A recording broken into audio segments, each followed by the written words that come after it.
നമ്മളിട്ട് കഴിഞ്ഞാൽ ഒരു വീഡിയോക്ക് എന്തെങ്കിലും കോപ്പിറൈറ്റ് ഇഷ്യൂ വന്നു കഴിഞ്ഞാൽ അതെങ്ങനെയാണ് നേരാക്കുന്നത് എന്നാണ് ഫ്ലിപ്സോൺ ഈ വീഡിയോയിലൂടെ പഠിപ്പിക്കുന്നത്. ആദ്യം നമ്മൾ YT സൈറ്റിൽ നിന്ന് ഗൂഗിളിൽ അടിച്ചു YT സ്റ്റുഡിയോ സൈറ്റാണ്.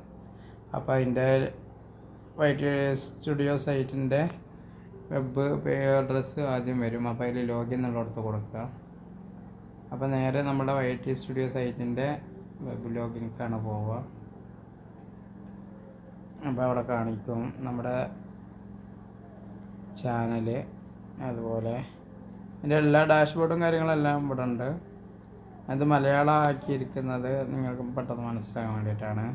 അപ്പോൾ അതിൽ കോപ്പിറൈറ്റ് ഇഷ്യൂ വരുന്നിടത്ത് അവിടെയാണ് നമ്മൾ ക്ലിക്ക് ചെയ്യേണ്ടത്. അവിടെ ക്ലിക്ക് ചെയ്യുമ്പോൾ ഇങ്ങനെ വരും, ഇതുവരെ കാണാനൊന്നുമില്ല, നിങ്ങൾ പകർപ്പവകാശം നീക്കം ചെയ്യാൻ അഭ്യർത്ഥനകൾ ഒന്നും തന്നെ സമർപ്പിച്ചിട്ടില്ല. നിങ്ങളുടെ വീഡിയോയിൽ ആരെങ്കിലും ഉന്നയിച്ച പകർപ്പവകാശ ക്ലെയിം തിരയുകയാണെങ്കിൽ വീഡിയോ ലിസ്റ്റ് പരിശോധിക്കുക.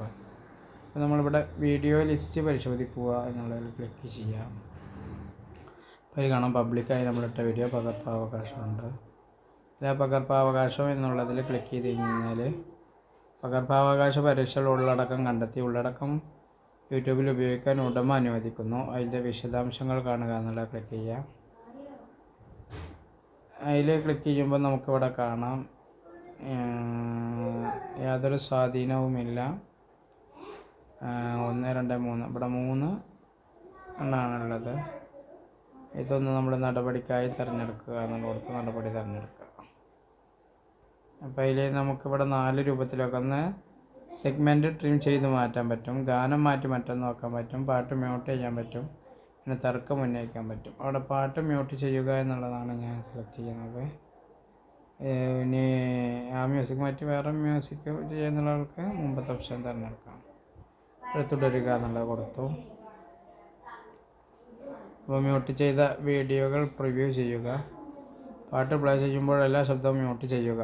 ക്ലെയിം ചെയ്ത പാട്ട് പ്ലേ ചെയ്യുമ്പോൾ നിങ്ങളുടെ വീഡിയോയിലുള്ള എല്ലാ ശബ്ദവും നീക്കം ചെയ്യുന്നു. സാധാരണമായി ഈ ഓപ്ഷൻ കൂടുതലും വേഗതയേറിയ ക്ലെയിം നീക്കം ചെയ്യാൻ കൂടുതൽ സാധ്യതയുള്ളതാണ്. പാട്ട് മാത്രം മ്യൂട്ട് ചെയ്യുക, അത് സെലക്ട് ചെയ്യുക. എന്നിട്ട് ഇവിടെ തുടരുക എന്നുള്ളത് കൊടുക്കുക. അങ്ങനെ വരുമ്പോൾ ഈ പ്രക്രിയക്ക് കുറച്ച് സമയമെടുത്തേക്കാം. പകർപ്പവകാശ ഗാനം ഞങ്ങൾക്ക് മ്യൂട്ട് ചെയ്യാനായാൽ കാഴ്ച, ധനസമ്പാദനം, വ്യൂസ്, ധനസമ്പാദനം, ഏണിങ് എന്നിവയെ സംബന്ധിച്ച എല്ലാ നിയന്ത്രണങ്ങളെക്കുറിച്ചും ഞങ്ങൾ അപ്ഡേറ്റ് ചെയ്യും. ഈ പ്രക്രിയ പൂർത്തിയാകുന്നത് വരെ ഈ വീഡിയോ അതിൻ്റെ നിലവിലുള്ള നിലയിൽ തന്നെ തുടരും. അപ്പോൾ മ്യൂട്ട് ചെയ്യുക എന്നുള്ളത് കൊടുക്കുക. അപ്പോൾ അവിടെ മ്യൂട്ട് ചെയ്തുകൊണ്ടിരിക്കുകയാണ്. ഇങ്ങനെയാണ് കോപ്പിറൈറ്റ് വന്ന വീഡിയോയിൽ നിന്ന് കോപ്പിറൈറ്റ് എടുത്ത് മാറ്റും. അപ്പോൾ വീഡിയോ അതിൻ്റെ ചെയ്യാണ്. ചെറിയ വീഡിയോ ആണെങ്കിലും അതിൽ കോപ്പിറൈറ്റ് ക്ലെയിമിനെ കുറിച്ചിട്ടുള്ള എല്ലാ കാര്യങ്ങളും ഏകദേശം ഉൾക്കൊള്ളിച്ചിട്ടുണ്ട് എന്ന് വിശ്വസിക്കുന്നു. ഓക്കെ, ഇതൊരു വീഡിയോയിലായിട്ട് വീണ്ടും കാണാം.